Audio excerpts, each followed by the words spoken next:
Hey everybody, welcome back to my channel, The Christian Mechanic. I have another ratchet for you today. This time we have this is the other ratchet that I told you I had found.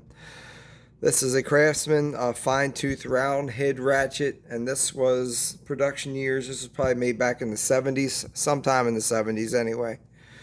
But inside it's a 35 tooth ratchet, but it has dual pawls on it, so it comes out to be about 72 teeth on the ratchet and about around a 5 degree arc swing, somewhere around there.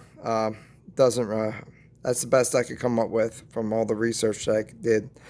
Now this one here, it does have a thumb wheel, as you can see right here on the handle right here, and that's good for taking these apart. And these are also quick release here, the quick release button here.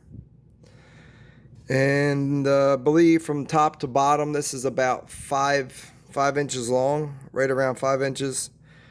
And then on the handle itself, the only thing you have on the one side, you have the Craftsman logo that's stamped into it.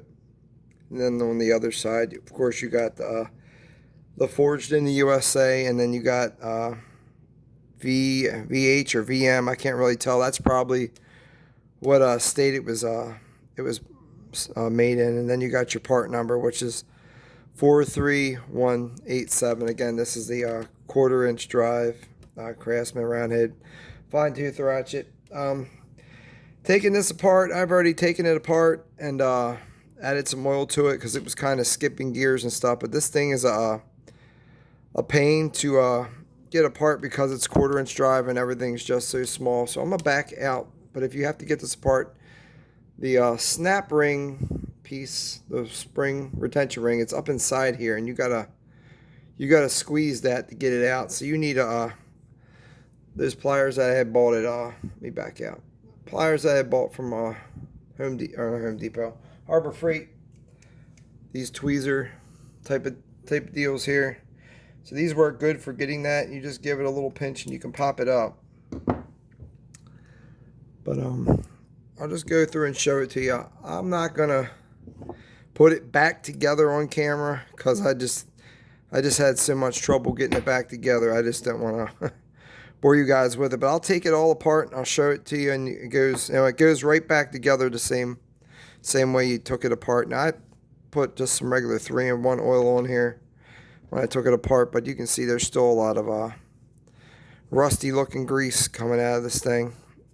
So like I said, there's 35 teeth inside this here.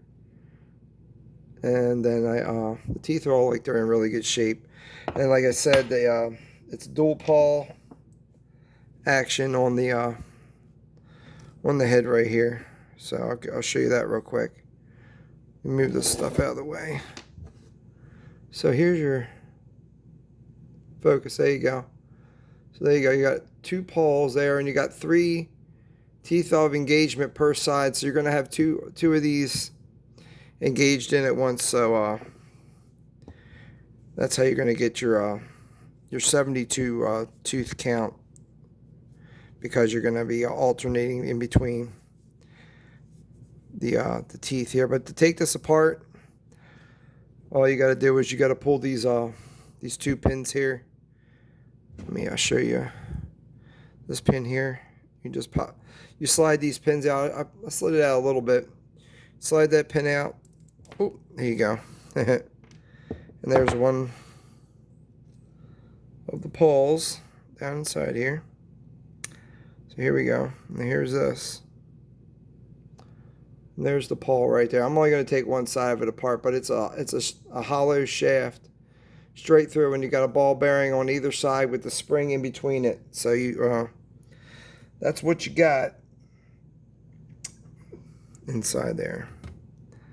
There's your pin, and then there's your kind of lost the spring. So I mean the ball bearing. So I'm gonna have to find that. But here's your spring right here. Here's your spring that's inside there. Trying to let it focus here. Ooh, it doesn't want to focus. Okay, and there's your spring. I might as well just take the other side out now. Yeah, you got to be careful when you're pulling these out, because It is under pressure, or it's under, yeah. There's your other pawl. And there's your selector switch. Here's your selector switch that you use to flip it back and forth. And there's your other ball. It's still inside it. Let me see if I can poke it out here and show you these ball bearings are very tiny. They kind of already fall. Oh, there they are. So here's both of the balls right here. And you can see how small. They're microscopic. Yeah, because first time I shot this video, I was having a hard time getting everything back in because the parts are so small. If this was a half-inch drive ratchet, I would just go ahead and put it back together on camera. But the small stuff like this, it's a little more intricate, and you got to use finer tools. You got to use, the tips of the needle nose pliers, the tweezer pliers to get in there with it. So it's kind of a pain. So I'm not going to bore you guys with watching me trying to put that all back together. But like I said, I just wanted to take everything apart and just show you what's inside of it here. But this piece here just sits inside here like this, and there's a spring inside there that pushes back against this, and that's what get your ball detemp. Let me grab a little socket and I'll show you.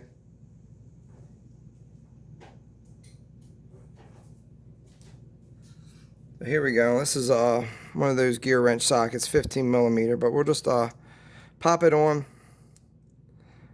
and you can see it. For this ratchet being, 40 some years old or whatnot, it don't fall off, but it's a little loose on it.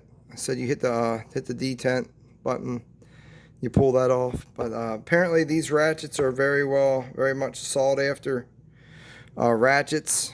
They're apparently the highest, or the most, they cost the most out of all the other Craftsman ratchets, just because there was a lot of machining and everything that got involved as far as making this, because there's, like I said, there's dual pawls, and there's two of everything inside this. It's not just one, and there's a lot of different pieces in there. Now the only thing I'm going to tell you when you put it back together is just coat everything, the ball bearings and stuff, with grease so that they stick to the spring.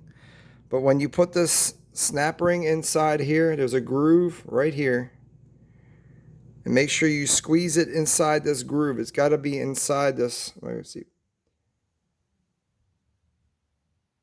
Trying to get this to focus for you guys. Yeah, it's got to be inside that groove there.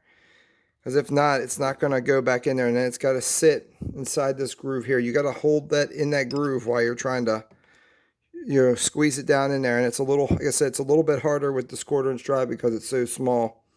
You could just use a regular pair of angle, 45-degree angled regular needle nose pliers, but you're gonna have to use these tweezer pliers, and they don't really have any gnarling on the ends of them to hold the pieces in there from sliding off. So that was the issue I had with trying to get it back together, but I did get it back together. But like I said, just be real careful if you're pulling apart this thing. And apparently they do make rebuild kits for these. Any of the roundhead, the ratchets, they do make the rebuild kits from what I was reading online. So you can get rebuild kits for these. But there's all the bits and pieces of it. Like I said, I'm not going to put it back together online because it's going to be a pain in the butt. I can see that. Because the first time I took it apart, I didn't pull everything apart. I just took it, cleaned it, put it back together, and lubricated it. But this is it. This is all the parts here. Here's your little wings. But all right, anybody, I just leave a comment down below. Hit the like button if you like, minus button if you don't like it. Whatever, no big deal. Just pray that everybody's having a great day, having a blessed day, and just be safe out there, everybody. All right, thank you, and God bless you.